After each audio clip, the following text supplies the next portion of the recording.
The Bible has a lot to say about the beast, and people get all confused about what it means, who and what is a beast, and especially, is there any out there who might qualify to be the beast? Of course, the focus has to be on Germany, as I will explain. And Germany is jumping from one catastrophe to the next. There are, of course, elections coming up, as Michael Link pointed out, end of February. It doesn't appear like that anything will be solved. Nobody has even the chance of getting the majority of the votes. A coalition has to be formed.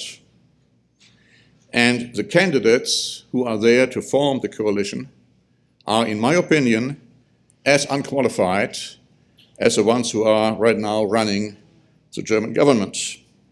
So it's going to be another debacle. But when it comes to the beast, we find that, as I will define it, the beast will come up one more time before it goes into perdition, as we read. And this is talking about a very unique personality, referring to the last leader and a military dictator of a revived ancient Roman Empire. And we have to understand that the word beast can refer to the empire and its revivals, and it can refer to the end-time leader of that revival. And sometimes it's not all that clear as to who and what is referred to. In the book of Revelation, in the 13th chapter, we read about a beast. And to very briefly summarize, it had 7 heads, it had 10 horns, and it had features of a lion, a bear, a leopard, and then a not identified beast. But going back to the book of Daniel, you find that there are beasts mentioned, and the third beast had 4 heads, and then the fourth beast, not identified in the book of Daniel, has 10 horns. And those beasts which are identified in the book of Daniel are a lion, a bear, and a leopard. So it's obvious that the book of Revelation, chapter 13, is talking about a summary, let's say, of all these different elements. And every commentator is telling you that the fourth beast in the book of Daniel, with those 10 horns, is in fact the Roman Empire. Because we had the Babylonian Empire, the Persian Empire, Medo-Persian Empire, the Greco-Macedonian Empire, 4 heads because after Alexander died, 4 generals took over, and then you had the fourth beast, the Roman Empire. But what Revelation 13 is telling you is that this beast, kind of putting all of these elements together, is that Roman Empire at the time of John when he saw it in the vision. But it had 10 horns. It would be revived 10 times. And we are now looking at the final and last revival. And then there's another beast mentioned in Revelation 13 and also in Revelation 17. That's a different kind of a beast, and we'll talk about that as we go along. Now, I like to show you some similarities between the beast, that leader, and the power, that empire, which is going to be established one more time. Let's go with me, please, to the book of Isaiah, chapter 30 and verse 33. Isaiah 30 and verse 33. And you see about the fate of that final leader, and I give it already away. You're talking about the final leader who is defined as somebody coming from ancient Assyria. Today, of course, referring to Germany or Austria. So we are talking about a German or Austrian leader, and look what is going to happen to him at the very end when Christ comes back. Isaiah chapter 30 and verse 33. It says, "For Tophet was established of old, yes, for the king it is prepared. He has made it deep and large. Its pyre is fire with much wood. the breath of the Lord, like a stream of brimstone, kindles it. Clearly talking about the lake of fire and brimstone, where the beast will be thrown into when Christ returns. A forerunner, of course, of the ultimate lake of fire, which will burn during the time of the great, or I should say, the third resurrection. But now notice that the power is also going to be destroyed by fire. So that would be the first parallel in Revelation chapter 18, talking about the end-time Babylonian system run by that king of Assyria. In Revelation 18 and in verse 8, referred to here as Babylon. Notice what's happening to that system, that final revival of the Roman Empire. Therefore her plagues will come in one day, death and mourning and famine, and she will be utterly burned with fire, for strong is the Lord God who judges her. So that's the first similarity, if you please, between the power and the end-time leader. We find that this Babylon, including the city of Rome, will be destroyed very quickly. In Revelation chapter 17, and notice in verse 9, it says, "Here is a mind which has wisdom. The 7 heads are 7 mountains, or better, hills, on which the woman sits." We'll talk about that woman later. So in other words, we are clearly talking about a city which is built on 7 hills. Verse 18, it says, "The woman whom you saw is a great city." If anybody has a doubt about it, very clearly, it's a city built on 7 hills, which reigns over the kings of the earth. We'll see how it reigns. So what city is built on 7 hills? We all should know that. Of course, it's Rome. And so here we have Rome again playing an important role in the future. But notice in Revelation 18 and verse 8, we just read that, it says, "In one day Babylon will be destroyed." In one day. But if you go to Revelation 18 and verse 17, it says, "For in 1 hour such great riches have come to nothing." So the day is identified with an hour, which means a very short time. I'm not talking about necessarily 24-hour day, but it's very short. And the same applies to the king of Assyria.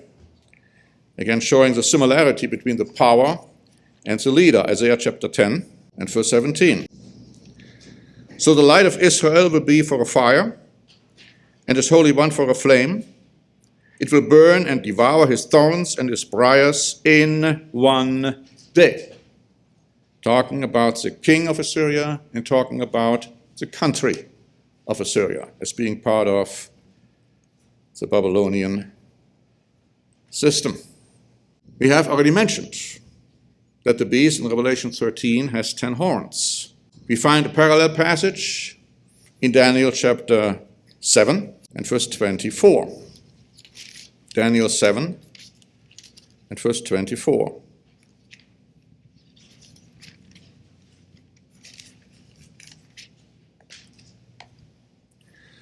The 10 horns, talking about now the 10 horns on that 4th beast, the Roman Empire. The 10 horns are 10 kings who shall arise from this kingdom, and another shall arise after them. He shall be different from the first ones, and he shall subdue 3 kings. This is the famous little horn about which we'll talk about in a moment. But here, the point is, this passage describes about the 10 kings which come out of this 4th beast, one after the other. Now that's important here. In Daniel 7, it talks about horns coming out, kings coming out, one after the other. So in other words, 10 revivals. As Revelation 13 also talks about the 10 revivals. But then there is another beast. And there we find also that it has 10 horns. But here it's different. In Revelation 17 and in verse 12, and that's where people get all confused. And they try to figure out what this beast is with the 10 horns. In Revelation 17 and verse 12, now here's a beast on which a woman sits. And that beast also has 10 horns, 7 heads and 10 horns. The 10 horns which you saw are 10 kings who have received no kingdom as yet. So they're not one after the other, but they receive authority altogether for 1 hour as kings with the beast. So here in Revelation 17, we're not talking about 10 successive situations. No, these 10 kings will all exist at the same time with the beast. And they give their power to the beast. It's also described in the book of Daniel chapter 2, of course, when you have the statue and you have the 10 toes. They all are together, 10 at the same time. And of course, a rock comes down from heaven, symbolizing Jesus Christ, destroying that statue by smashing on those 10 toes as 10 kings, the same thing as being described here. They're all together. So it's important to realize now, in Daniel 7, we're talking about 10 successive situations. In Daniel 2 and in Revelation 17, we're talking about the 10 kings existing together at the same time in the future. Now, they may be existing already today, but we're talking about Europe. We're talking about the huge masses of European member states, 27 at the time, right now. But they will give their power to the beast. 10 kings, 10 nations or groups of nations, so-called core Europe. They haven't shown themselves yet as to who they are. They will give their power to the beast. Again, we don't know yet. Let's put it this way. The beast hasn't manifested himself to the world yet as to who he is. I believe he is in existence today. I believe those 10 nations are in existence today. When it happens, it will happen very quickly. It says 1 hour. Very short time. There's also another interesting distinction. We have just read in the book of Daniel, when it comes to the fourth animal, the fourth beast, 10 horns come out of it. When it comes to Revelation, it says that 10 horns give their power to the beast. So in other words, clear-cut distinction between the two. We also read that Satan will actually persecute the church members. And we get an interesting reference as to how long that is going to take place. But notice Revelation chapter 13 and verse 5. Here it's a reference to the power again that revived Roman Empire. Revelation 13 and verse 5. Revelation 13 talked about this revived Roman Empire, beginning in verse 1, with the 7 heads, 10 horns. Verse 5. And he was given a mouth, speaking great things and blasphemies, and he was given authority to continue for 42 months. 42 months. Now, that would be 1,260 days. If you go by the months having 30 days, now I'll talk about that in a moment, that's normally how it's being understood. 1 day equals 1 year in biblical prophecy. So we're talking about the fact that the church would be kind of protected by God for 1,260 years. And that is exactly what happens throughout the history of the church and throughout the history of the revivals of the Roman Empire. Also in Revelation 12 and verse 6, another reference to the power trying to destroy, persecute the church. Revelation 12 and verse 6. Then the woman, the church, fled into the wilderness, where she has a place prepared by God, that they should feed her there 1,260 days or years in prophecies. This is not talking here about the end time place of safety. That's talking about the time where God has protected the church for all these years. But I will show you, of course, some parallels. Because we also find that Satan, through the beast, the end-time leader, will also persecute the church. And this time, for literally 3.5 years in Revelation 12 and verse 14. So we just read about 12:6, which talks about the church. Now you're looking at Revelation 12 and verse 14, an end-time event, where it says, "But the woman was given 2 wings of a great eagle, that she might fly into the wilderness to her place, where she is nourished for a time and times and half a time from the presence of the serpent." Now here we're talking about the church being protected at the place of safety, a literal place here on earth, for 3.5 years. You see the parallelism. On the one hand, talking about the power. On the other hand, talking about the beast. And notice how long this persecution mainly will last when it comes to the church members who then are going to be at the place of safety.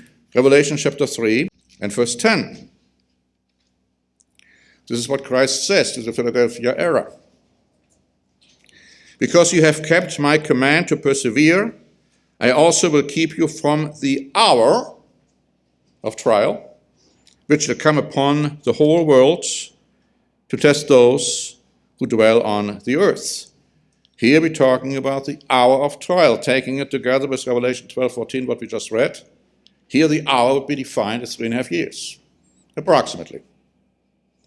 So again, we have this end-time event being caused by the beast under the influence of Satan, but we also had the historical events, again caused by Satan, influencing the Roman Empire to persecute, trying to get rid of the church. And it wasn't just the Roman Empire when it comes to the political, but also another power was involved as well. We find in Daniel chapter 7, verse 25, some more statements regarding the persecution of church members of the church throughout history and also in the end time. Daniel 7 and verse 25.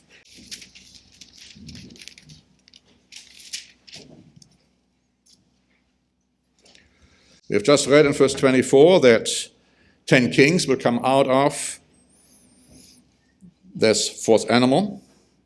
And then we read about another one arising after them, talking about this later. But this other one, this little horn, it says in verse 25, "And he shall speak pompous words against the Most High, shall persecute the saints of the Most High, and shall intend to change times and law. And then the saints shall be given into his hand for a time and times and half a time," 3.5 years. But you see the switch here. You see the switch from what the little horn would be doing throughout history, after he has come to power, up until the end time, where apparently the little horn, through the final representative of this religious power, will help persecuting the saints together with the beast for 3.5 years. In Daniel chapter 12 and verse 7, we also read, Daniel 12 and verse 7, clearly a prophecy for the end time.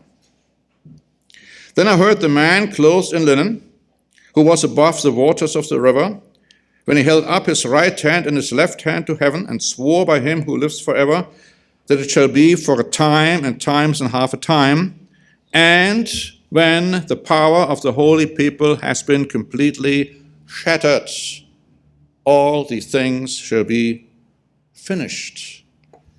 Clearly talking about events at the very last times. Now, obviously that persecution is going to happen through that final power, religious power, military power, and the leaders of these powers, the beast and the false prophet. Now, in all of these figures, we are taking it that a year consists of 360 days, and a month consists of 30 days.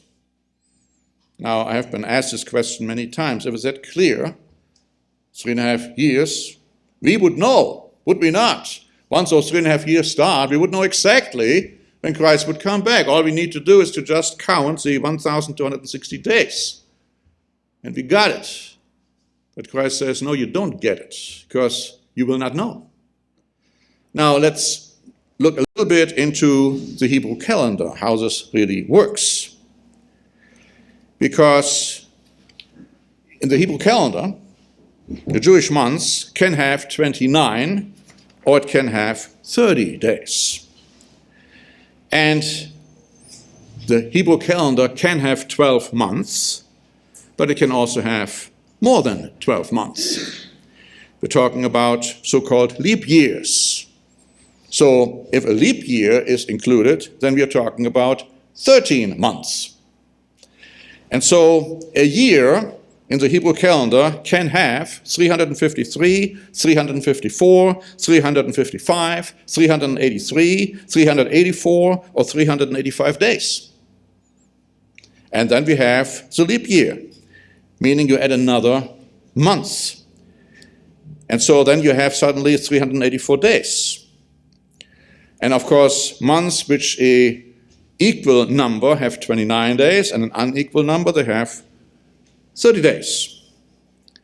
So you can clearly see that the years can be prolonged, can be shortened, depending on what time we are talking about. So it is not at all clear that you can say, oh, well, once this event takes place, once the beast comes to power, all I need to do is to start counting 3.5 years, and then we got the return of Jesus Christ. Obviously not. Christ would have known that. He said, well, it's not even to me to know. It's only the Father who will make that decision, plus which we find scriptures in the Bible indicating that the 3.5 years may be shortened on top of it. But then we find another parallel. And this can be found in Revelation chapter 13, the parallel between the leader of the last revival and the Roman Empire. Now, people get that one all wrong because they think what I'm going to talk to you about now is just strictly talking about the final leader. That's wrong. Revelation 13, let's start reading in verse 16. Now here we're talking about a second beast which comes out, which is a religious power. That one has two horns, pretending to speak like a lamb, and of course is influenced by Satan the devil.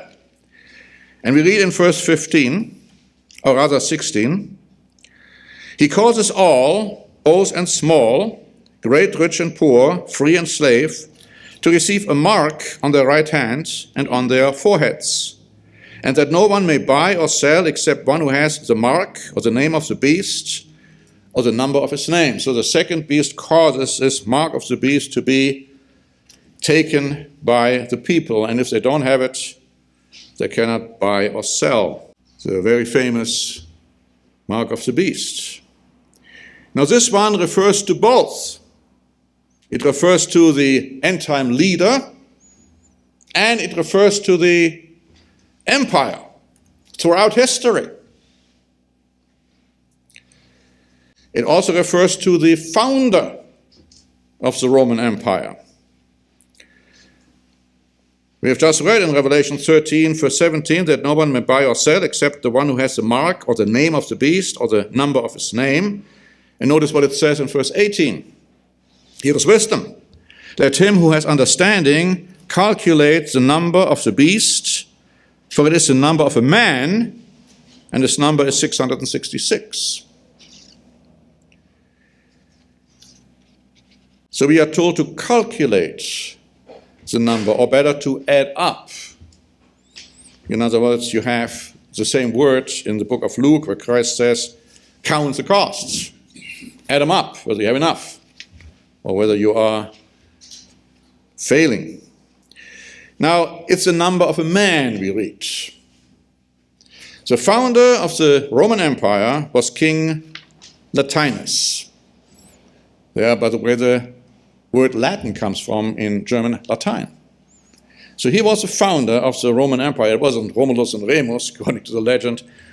The people who were kind of nourished by a wolf, that's legend. No, it was Latinus.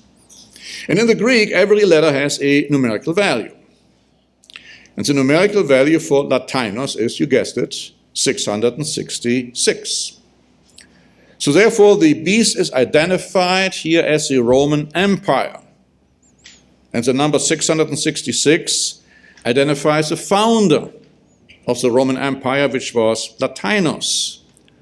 Well, I'll give you the figures right now. In the Greek, L stands for 30, A for 1, T for 300, E for 5, 1 for 10, or L rather for 10, N for 50, O for 70, and S for 200. If you calculate it all together, you get 666. So the point being, this is referring to, first of all, to the power of the Roman Empire. But as I said before, the designation of the beast can also refer to the end-time representative or the ruler of the final revival of that empire. And therefore it is likely, but I'm emphasizing now the word likely, it's not a given, it's not a doctrine. It is likely, it is possible, probable, that the numerical value of the name of that final human leader of the revived Roman Empire will also be 666. The name could refer to a literal name, like Mr. So-and-so. It can refer to an adopted name. It can refer to perhaps a well-known expression associated with the name, describing the beast, such as Heil Hitler, such as Il Duce, referring to Mussolini. In addition, when people accept his name, they accept what they stand for and what they do. So in other words, we may not know even yet, even if we think we know the person, we may not know what kind of a name that person is adopting. Now, I'm getting these memos all the time. I'm getting questions all the time. People are telling me, oh, I have identified the beast. I have calculated the number. I have come to 666. So that person got to be the beast. Now, first of all, what we have to understand is it has to be an Assyrian, which means it has to be somebody from Germany or Austria. So every other person, you might as well forget, couldn't be the beast. Secondly, even if you get to the point where you are calculating the number and you come to 666, that all by itself doesn't identify the beast either. Because 666 was rightly, quote-unquote, calculated, referring to Martin Luther in the past, referring to Mussolini, but Mussolini was not the final leader of the Roman Empire. Sometimes it was referring to the beast, to the Pope. Sometimes they try to refer it to Nero. It didn't quite fit, so they had to change from 666 to 616. So the point is, even if it were to apply to somebody who is known today with a name after you and I looked at all these schedules they had and these calculations, they always had to kind of change it around a little to make it fit. So, but all by itself, that still doesn't mean anything. So I'm getting these memos, oh, it's definitely Sebastian Kurz in Austria, or it's Olaf Scholz, or it's Gutenberg, or it's Friedrich Merz, or it's Jens Spahn, or it's going to be the new leader of the AfD party who is going to come up within a year, and on it goes. Some have even said, oh, it's going to be Trump. Recently, somebody wrote me, it's going to be Trump, and his son, Barron, is going to be the false prophet. And I mean, you get all this kind of stuff people are talking about. But let me just say, it is not Trump. Because even though he has German ancestry, interestingly enough, but you see, if it were him, how can he rule in Germany? The only way would be he would come and conquer Germany, would come and conquer Europe, and then would be the leader of Europe. But that wouldn't quite work, because, he is then going to attack America, because that's what the Bible says, that's a prophecy. So it's not Trump, and still I want to say something, because you might have heard this, and it's something which just was announced today or yesterday, and I'd like to go to an interesting development. Have you ever heard of Paula White? No? Haven't heard of Paula White? So US President Donald Trump announced Thursday at the National Prayer Breakfast that he would create a White House faith office led by Pastor Paula White, who is amazing, he said. And so she is now going to lead the National Prayer White House Faith Office. Now, I got these articles from our members in Germany, including a video of her doing a prayer broadcast. It is absolutely shocking, to say the least. Absolutely shocking. To me, some clear influence is involved here. And many Christians, quote-unquote Christians, are responding on the social media and saying they are appalled by that decision by Trump and asking him to revoke this. The problem is, most of them point out problems with this lady. The crux of the matter is much more deep. And our update next week will talk about this some more, because it shows one thing. This world is ruled by Satan, the devil, without exception. Now, of course, Satan can only do what God allows. And God allows some things in order to carry out his plan. But God is not ruling this world. God is not ruling any of those countries. God is not ruling the United States of America. And we shouldn't be surprised when we find spiritual influences of a wicked nature having a lot to do with our leadership. You know, the fact that the White House is haunted, as we pointed out recently in some programs, should also make us pause and think what's going on in this world, what's going on in the United States of America.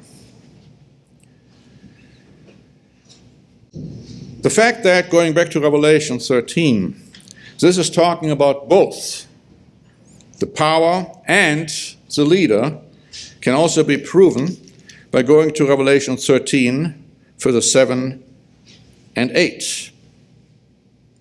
Revelation 13, verses 7 and 8. Now again, in verse 7, it's still talking about the power of the Roman Empire.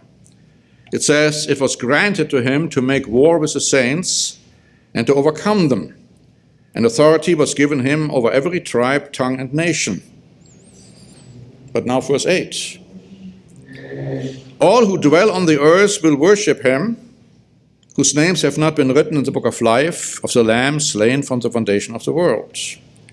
Notice it says correctly, all who dwell on the earth will worship him. Now, if it was the beast, the power, it should say all will worship it. But here in the Greek, it clearly says him. And the Elberfelder Bibel, for instance, has the annotation, with the beast here, a male person is meant. So this then is talking clearly about the end-time beast, who is going to be worshipped. It's not just the false prophet who is going to be worshipped. The beast will also be worshipped. Now, Hitler was kind of worshipped in a sense, but this one will really be worshipped. So both of them will be. But then also notice another interesting passage. In Revelation 13 and verse 3, we find that the empire, the Roman Empire, would get a deadly wound, and that deadly wound was healed. Now, we've always talked about the fall of Rome and then how it would be revived several times. But this deadly wound is not only referring to the power, because in Revelation 13 and in verse 14 it says,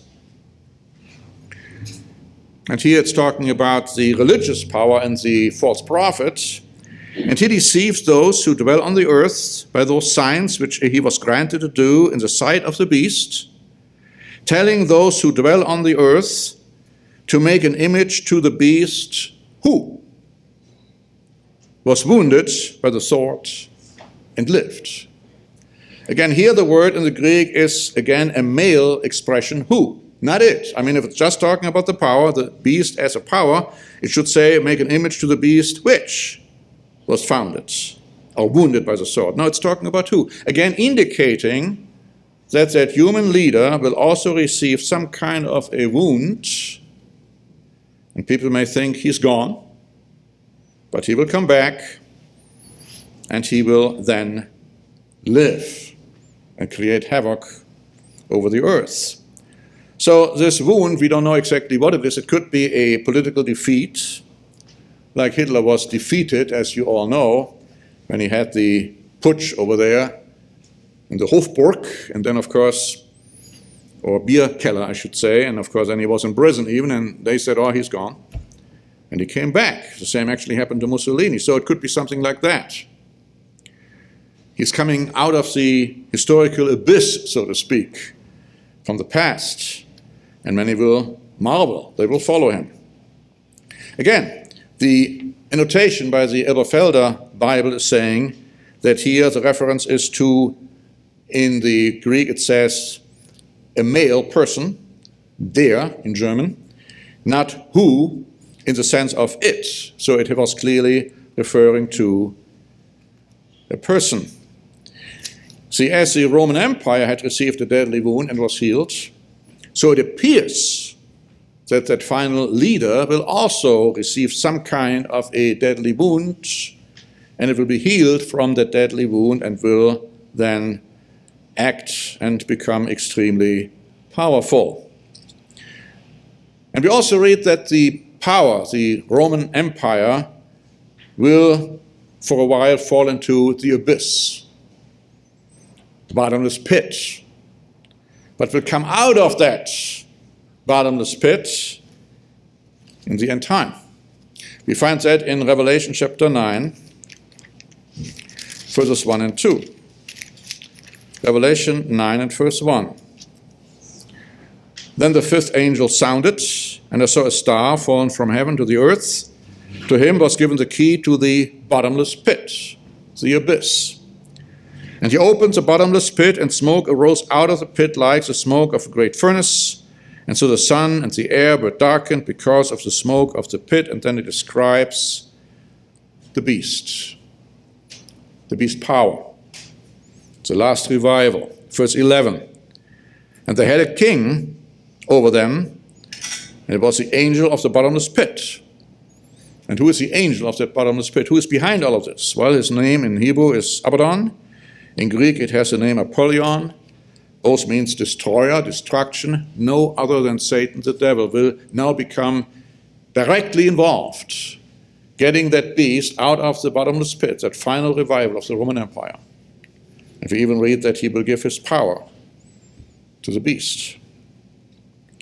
Also in chapter 17 and verse 8. Now this is talking about the power.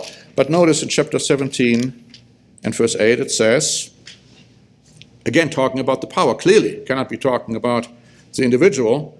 The beast that you saw was, is not, and will ascend out of the bottomless pit and go to perdition.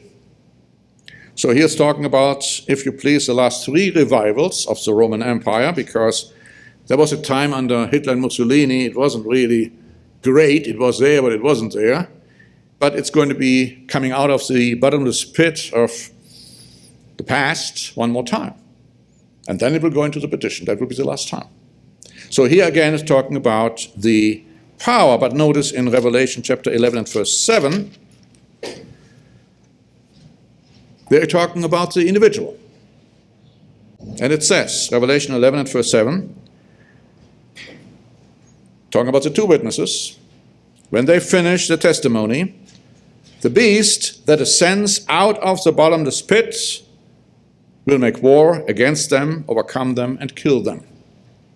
Now, it still can refer to the power, but here the emphasis seems to be the individual, that military leader who is then going to kill the two witnesses. So again, the parallel here between the power and the individual, and both these passages refer to the both of them. And as I said, sometimes it may not be all that clear who is referred to, just the one or the other, or maybe both at the same time. And when we are talking about the beast now, the individual, notice a few characteristics which can help us perhaps to identify who and who not the beast, that final individual, that final leader would be. Isaiah chapter 10, verses 12 to 13. And if you have in your mind certain candidates, ask yourself, would that apply? Or wouldn't it apply? Isaiah 10 and verse 12. Now here's talking about that final beast, the king of Assyria. It says here in Isaiah 10 and verse 12, look how he is being described. Therefore it shall come to pass, when the Lord has performed all his work on Mount Zion and on Jerusalem, that he will say, I will punish the fruit of the arrogant heart of the king of Assyria, and the glory of his haughty looks.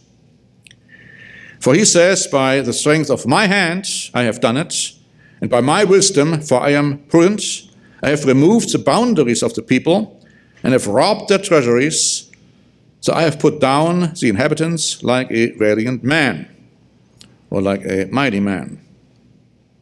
Remember that. He has removed the boundaries of the people. So he is arrogant. He thinks he is such a great person. He is doing it all by himself. In the book of Daniel, chapter 8, we find another description of this end-time leader. Daniel 8, verses 23 and 24. And in the latter time of their kingdom, when the transgressors have reached their fullness, the king shall arise, having fierce features, who understands sinister schemes. His power shall be mighty, but not by his own power. No, of course, Satan is behind him. He shall destroy fearfully, and shall prosper and thrive. He shall destroy the mighty, and also the holy people. Through his cunning he shall cause deceit to prosper under his rule, and he shall exalt himself in his heart. He shall destroy many in their prosperity. He shall even rise against the prince of princes, but he shall be broken without human means, because Christ will come to kill him. Fierce features, sinister schemes. Now some people refer to certain ones, and they look at you look at their faces. There is absolutely no way that they could be described as fierce features. So that rules it out right there.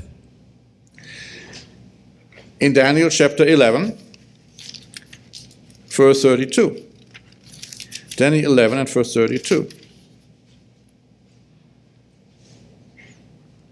Those who do wickedly against the covenant, he shall corrupt with flattery. But the people who know their God shall be strong and carry out great exploits. We will still be doing a great work in the end time, just prior to Christ's return. But he will use flattery. And this flattery, this deceit, will also induce many to fall away from the truth. We find that in Matthew chapter 24 and verse 10. See, all of that is a package. We should never think that the beast has nothing to do with people falling away from the truth. It's only those who know the truth, those who have been called, predestined to be called, to even are able to recognize who the beast is. But then if they give up in the process, they will lose that precious knowledge. People today have lost all knowledge about the holy days, for example, even though they knew them at one time.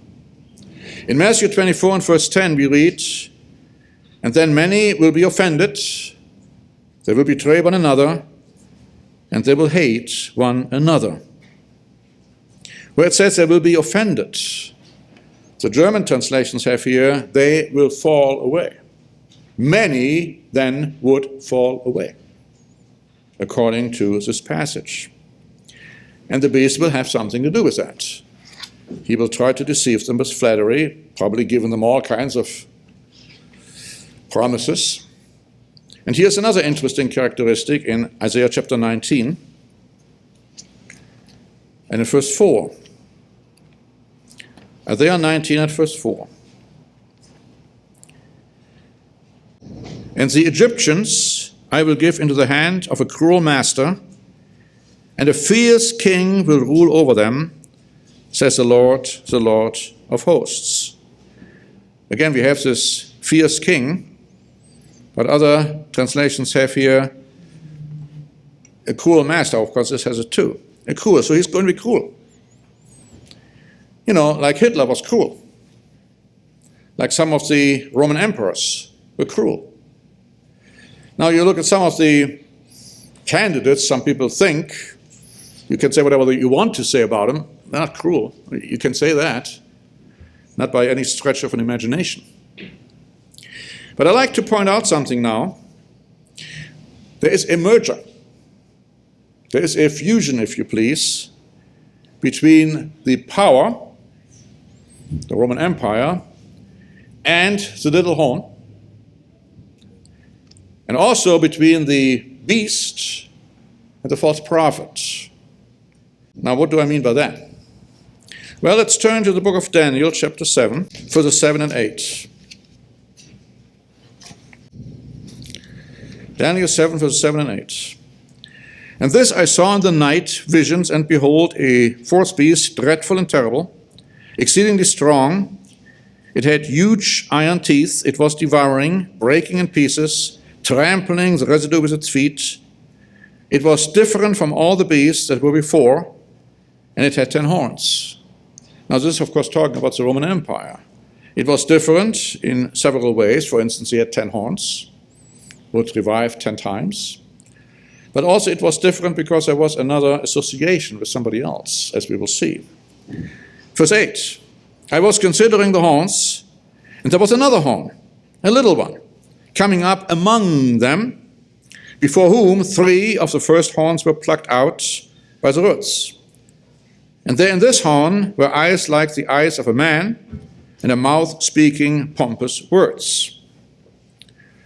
Now let's keep reading in verse 19. Then I wished to know the truth about the fourth beast, which was different from all the others, exceedingly dreadful, with its teeth of iron, its nails of bronze, which devoured, broke in pieces, and trampled the residue with its feet, and the 10 horns that were on its head, and the other horn which came up, before which 3 fell, namely that horn which had eyes and a mouth which spoke pompous words, whose appearance was greater than its fellows. So originally was small, little, would become greater and greater.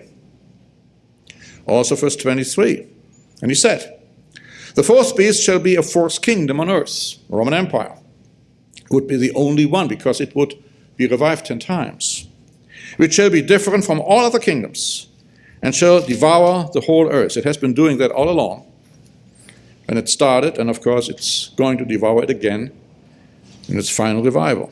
Trample it and break it in pieces. The 10 horns, verse 24, are 10 kings, who shall arise from the kingdom, and another shall rise after them. Now the word after them can also refer to after its kind, similar to them, in a sense of patterning or being patterned after those 10 kings.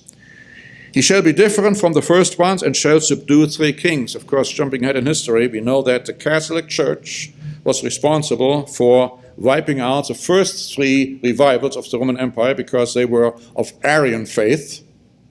And then, of course, they were in charge, so to speak. And when you go to the scripture in the book of Revelation 17, you find the woman riding the beast with 7 heads and 10 horns. The 10 horns are the 10 kings which will exist at the time of Christ's return. The 7 heads are those 7 last revivals of the Roman Empire, which were under the Catholic Church, that woman, that fallen woman. And so the little horn, none other than that fallen woman, is responsible for subduing or wiping out 3 kings. Notice verse 25. He shall speak pompous words against the Most High, shall persecute the saints of the Most High. We read this before. Shall intend to change times and law. All of that having to do with that second power, that second beast, that religious power. Having done all of this, it has changed, the law regarding holy times. But now notice, then the saints shall be given into his hands for a time and times and half a time. Now it jumps towards the end time. Now it jumps towards a time when this little horn is using the false prophet, so to speak, to bring about that persecution. So a merger is being described. A fusion is being described between the beast power and the false prophet and the little horn. So in other words, the little horn, the church, but then also the last representative of that church. Let's go to Revelation chapter 13 and verse 14. Because the second beast will see to it that the image is being created. Revelation 13 and verse 14. It says, he received those and deceived those who dwell on the earth by these signs which is granted to do in the sight of the beast, telling those who dwell on the earth to make an image of the beast who was wounded. Verse 15, and he was granted power to give breath to the image of the beast, that the image of the beast should both speak and cause as many as would not worship the image of the beast to be killed. Also in chapter 14 and verse 9, we read, then a third angel followed, saying with a loud voice, if anyone worships the beast and his image, and receives its mark on his forehead, on his hand, he himself shall also drink of the wine of the wrath of God, which is poured out full strength into the cup of his indignation, and he shall be tormented with fire and brimstone in the presence of the holy angels, in the presence of the Lamb. Also in chapter 19 and verse 20. Revelation chapter 19 and verse 20.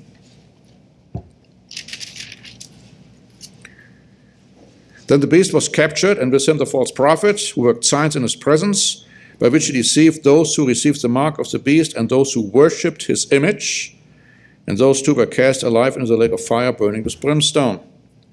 And also in chapter, well, let's leave it with that. So we are talking about an image. We're talking about the fact that people will worship the beast and the image.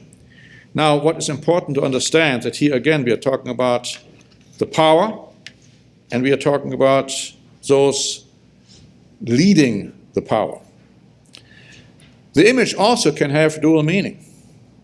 You see, there was an image which existed ever since the Catholic Church became big, because they created a power patterned after the military power of the Roman Empire. And when you look at the way the Catholic Church is structured, then you can clearly see as to what they have been doing. And if they did that, they were also responsible for the martyrdom and the death of many true Christians. Those who did not want to live by the dictates of the Catholic Church, what did they do? They saw to it that the military power, the political power, would go after them and kill them. It happened then. It's going to happen now. And so the mark of the beast, to make this point very clear, has existed for a long time. It's not only coming into existence when the final military leader will come up. It has existed for a long time, but it will be enforced again. And so the image of the beast can also, when it comes to the final revival of the Roman Empire, it can actually also refer to a real image, which is going to speak and which is going to create the illusion that it can speak and that it will influence people to worship it. You can think of all those statues of, weeping Mary and all that stuff. So, but the main thing is it also refers to the Catholic Church being patterned after the Roman Empire.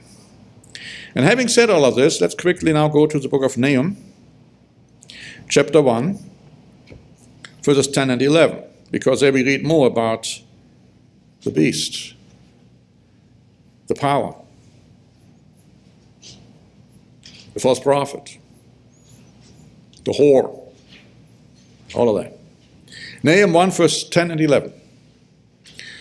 For while tangled like thorns, and while drunken like drunkards, they shall be devoured like stubble fully dried.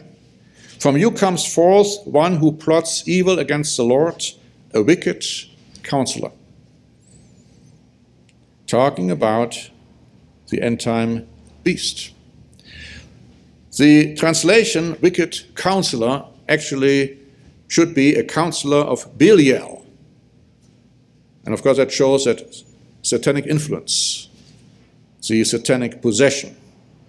Belial, that idol god people were worshipping. We know from the book of Revelation that the beast will be demonically possessed, not just influenced, possessed. And here this end-time prophecy refers to the beast or the modern king of Assyria. We read about them already, and him in Isaiah 10. He's also called King Jareb in the book of Hosea chapter 5, verse 13. You can look at this later. Jareb means fighter, somebody who wants to fight, who wants to conquer.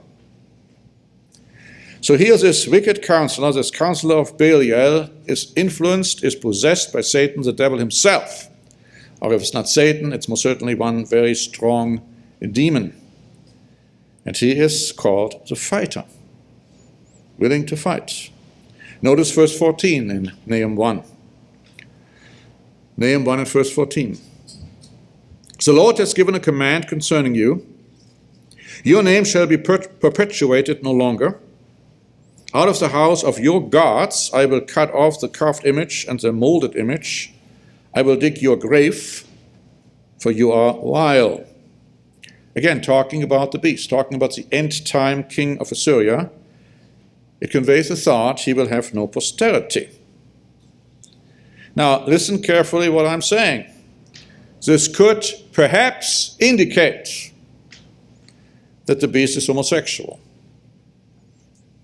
Perhaps indicate. This is not doctrine. People, when they're looking at somebody, the first thing they look at is, is he homosexual? Is he gay? Even if he is gay, that person, doesn't mean he is the beast. And even if the beast turning out to be the beast is not gay, doesn't mean he is not the beast. So there are many things you got to look at. But it is an interesting thought. In Daniel chapter 11 and verse 37, let's turn to this real quick. Daniel 11 verse 37, this thought might be confirmed as a possibility. Daniel 11 and verse 13. Daniel 11 verse 37. Daniel 11 verse 37. He shall regard neither the God of his fathers, nor the desire of women, nor regard any God, for he shall exalt himself above them all. Again, talking about the end-time beast. He doesn't regard the desire of women the way it's translated here. The old Luther Bible of 1964, well, I can even go back earlier, but they translate that he doesn't care for the love of women or the love toward women. Frauenliebe in German. Now again, this could be a reference to other than normal sexual preferences. Commentary of Henry says and speaks of unnatural lust in this context, and this might then indicate that the beast will be homosexual because we are talking about unnatural lusts in Romans chapter 1, verses 24 to 28. If the reference is to the homosexual nature of the end-time beast, we could think as a forerunner of some people like Emperor Hadrian, who massacred the Jews. He was married, but he was also homosexual. We can think of Jörg Haider, a former leader of Austria, who was married, had a daughter, and it turned out to be homosexual. The beast could very well be married, still be homosexual, or he might be living in self-imposed celibacy. Or he might not, in any event, being described here as one who is that way. Nevertheless, the thought is interesting. The German Schlachter Bible says that he doesn't have the desire of women. It could mean that the beast is homosexual, but it surely means that he has no normal interest in women, as for example someone who lives in celibacy. There's one interesting candidate who sometimes lives in celibacy, but now he is together with a girlfriend and they are having a child. So again, all of this is interesting, and all it tells you is that we don't know yet. The beast hasn't manifested himself yet. So just let's not jump ahead and think, I know, I'm the one who knows, and the ministry and the Church of God, they don't know, but God has shown it to me, and I know. Let's look at Nahum chapter 3 and verse 4. Nahum chapter 3 and verse 4. Because of the multitude of harlotries, of the seductive harlot, the mistress of sorceries, who sell nations through her harlotries, and families through her sorceries, the destruction here of Nineveh will occur. So who is that harlot? Well, I mean, you don't have to have much of a fantasy to figure out that this is actually the fallen woman in Revelation 17 and 18. That connection is clearly obvious. But let's notice a few scriptures, because here we're talking about now that second beast mentioned in Revelation 13, which is clearly here defined and described in Revelation 17. The woman is sitting on that beast, the fallen woman. Revelation 17, verse 1. Then one of the seven angels who had the seven bowls came and talked with me and said to me, "Come, and I will show you the judgment of that great harlot who sits on many waters, with whom the kings of the earth committed fornication, and the inhabitants of the earth were made drunk with the wine of her fornication." Here, of course, this is symbolic. Here we have a great religious power having fallen away from the truth, like a fallen woman has fallen away from the correct lifestyle.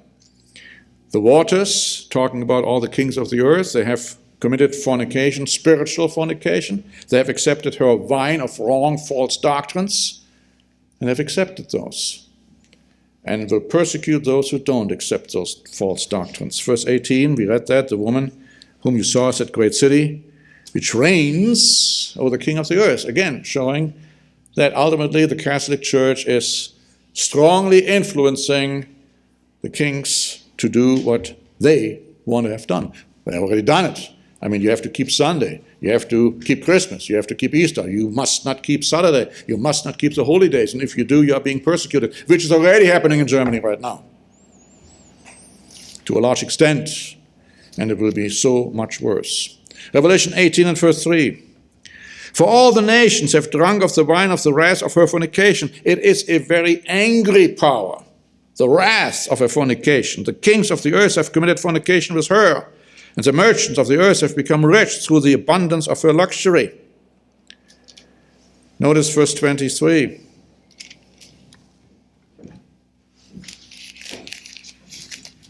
Revelation 18 and verse 23. The light of a lamp shall not shine in you anymore, and the voice of bridegroom and bride shall not be heard in you anymore, for your merchants were the great men of the earth. For by your sorcery all the nations were deceived. It's a rich power, but it deceives the people, not just the kings, all the nations through her sorcery. In Revelation 14 and verse 8. And another angel followed, saying, Babylon is fallen, that great city, because she has made all nations drunk of the wine of the wrath of her fornication. They're all drunk. They are so drunk that they do not realize and recognize any longer the truth. And if you tell them to keep these false pagan holidays, they think you're crazy. Oh, this is all Jewish. This is Jewish stuff, the Sabbath and so on. That's, we don't care about this. Think in terms of, again, what we just read in Nahum 3 and verse 4. Let me read it again. Because of the multitude of harlotries, of the seductive harlot, the mistress of sorceries, who sells nations through her harlotries, and families through her sorceries.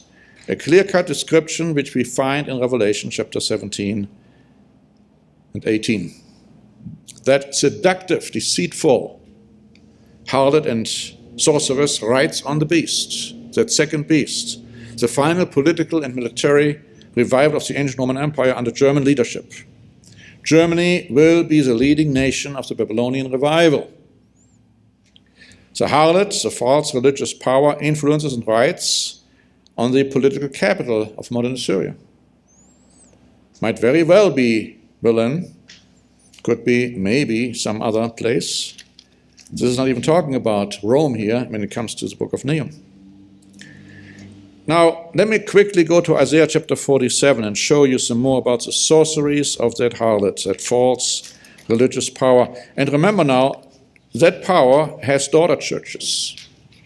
It's not like the mother church alone, but it has daughter churches. All these Protestant churches have submitted, I should say, to the Catholic Church's teachings. Then they say, oh, we are going to go by the Bible. And of course, the Bible doesn't say anything of the kind. And of course, the Catholic Church, even I said very clearly, well, of course, they are following us, accepting our lead. They're keeping Sunday rather than the Sabbath. The Bible nobody talks anything about keeping Sunday. They're following our lead because we have had the authority to make the change. Didn't we read about the little horn? Intends to change times and law. That's exactly what the Catholic Church has done, and that's exactly what the Protestant churches have accepted. And if you don't accept it, you are ostracized, and you are a heretic, and you are worthy of death. That is where it's going to lead, because that's where it has been in the past. Isaiah 47 and verse 9. Isaiah 47 and verse 9. But these two things shall come to you in a moment, in one day. The loss of children and widowhood. They shall come upon you in their fullness, because of the multitude of your sorceries, for the great abundance of your enchantments. And then also in verse 12. Stand now with your enchantments and the multitude of your sorceries, in which you have labored from your youth. Perhaps you will be able to profit. Perhaps you will prevail. Of course, he's speaking in a more sarcastic way here. We should never forget the fact that we are talking about demonic powers, and they will heavily, and I mean heavily, influence the nations. I mean, otherwise they wouldn't possibly follow the beast and the false prophets, but they are being influenced by those demonic influences, these demonic powers. Going back to what we have just read in the book of Nahum, and also now in Isaiah 47, the Sonsino commentary points out, the Assyrians lured their victims as though they were under a spell. And it's quite interesting how the situation was described after World War II, after the German Empire, the Third Reich, so to speak, the Nazi conquerors had been destroyed. And people are saying it was almost like as if Germany became awake because they were under a spell. The Syrians were and will be again under the spell of Satan and his demons. That was true in ancient times. It was very obvious when Hitler was in power, and it will be true again. And modern Assyrians also will be under the spell of the harlot, that great false Babylonian church of Revelation 17. It's interesting when you look at Nahum chapter 3, it explains that God will punish modern Nineveh, that modern capital of the political power, for its involvement with the harlot. You see, they still could have known better. They refused to. They accepted the harlot's evil practices. And it will get so much worse. And you will be tested. We all will be tested. Whether we are going to withstand this influence or not. Another passage I'd like to quickly go to is Habakkuk chapter 1 and verse 5. Habakkuk 1 and verse 5. It says, look among the nations and watch. Be utterly astounded. For I will work a work in your days which you wouldn't believe, though it were told you. Now, of course, we have been reading about this many times. In verse 6, it explains what that work is, which God will do. It says in verse 6, for indeed I am raising up the Chaldeans, a bitter and hasty nation which marches through the breadth of the earth to possess dwelling places that are not theirs. Now, we read about that the king of Assyria earlier, taking over dwelling places and changing the boundaries. Now, in Habakkuk's day, God used the ancient Chaldeans to punish Israel. In our time, God will use the modern Chaldeans to punish the houses of Israel and Judah.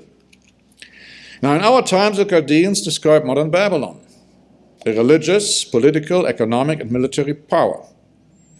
It's the final and last resurrection of the ancient Roman Empire, a collaboration now between church and state, under the leadership of a charismatic leader, the beast or the king of the north, or the King Jareb of modern Syria, and he will work together with a false prophet, a powerful religious leader.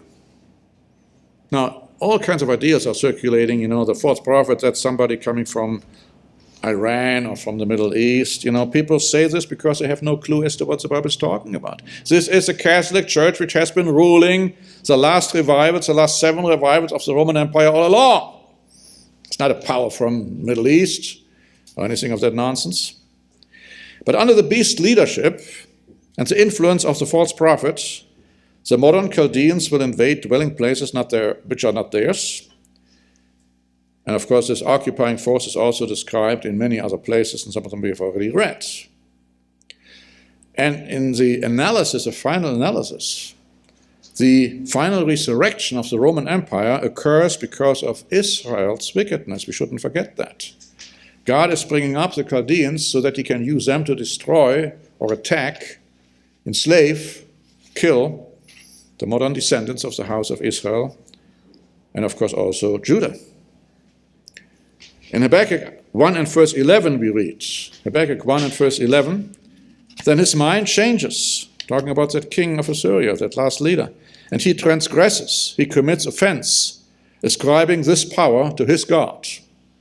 Now, where it says he transgresses, it literally means he passes over. Now the reference is no longer to the Chaldean army, but now to its leader, the beast. And where it says his mind changes, it can also be translated his spirit changes. What's being described here is demonic influence or possession. That's going to happen to that beast. He may not be possessed yet, whoever he is, but he will be once he comes to power. He will be demonically possessed. Revelation 16 talks about this. You can look at this later, verses 13 and 14, where it clearly talks about demonic possession of the beast and the false prophets. And he will commit offense by erecting the abomination of desolation at the holy place. Now, that means there is to be a temple. I'm getting all these memos now, specifically recently for the last sending watch I did on Mr. Trump. And people are saying, there's not going to be a temple. It's going to be the Antichrist, and he puts his ideas into the minds of church members. What an absolute nonsense. People are just absolutely so foolish in not understanding that is it the truth of the Bible. It's sometimes mind-boggling. There's going to be a temple. Obviously, the man of sin is going to be in the temple, saying that he is God. And the abomination of desolation will be erected at the temple, and he is part of that abomination of desolation. And the beast seems to be considering him as his God, whom he will follow for a while. Because we just read that he is ascribing his power to his God. Now, of course, it also says in other places he is totally rejecting the God of the Bible. He is actually totally rejecting the God of his fathers. He's worshiping a God nobody has known before. Of course not, because a false prophet will arise then during his lifetime and not before. And then we also read that the first beast, remember we read that the first beast will have a mark, a special mark of identification that will be imposed on and accepted by all those who are deceived by Satan to worship both the political and religious leader of the European Empire. Now, let me just conclude by saying that the mark of the beast has also been quite often misunderstood. Now, of course, it is synonymous with a political and religious philosophy that is completely opposed to the true worship of God. And it does, of course, include a mandatory and statutory celebration of pagan religious holidays, such as Sunday, Christmas, Easter, and the rejection of the weekly and annual holy days of God, such as the weekly Sabbath, and among others, the Feast of Tabernacles. But it includes more. It includes other aspects which are kind of connected to the worship of the true God. It includes numerous human and ungodly concepts, such as fighting in war, such as supporting and embracing a religion that preaches a false Jesus, preaches a false gospel. You see, in a sense, the mark of the beast is a political, economic, religious, and military implementation of the rule of the modern Babylonian system with its human concepts that contradict the truth and the law of God. That has been around ever since the Roman Catholic Church became big. ever since the fourth revival of the Roman Empire came into existence. And of course, it will be enforced again in a much stronger way in the future. And that is something which I will talk about in a coming sermon. But for now, I'd like to close by saying the Bible is very clear insofar as what's going to happen. And only those who are totally oblivious to the truth will shake their head in unbelief and say, oh, well, I don't believe that. That doesn't seem reasonable to me. It doesn't matter whether it sounds reasonable to you. The question is it something God says? And if he says it, it's going to happen.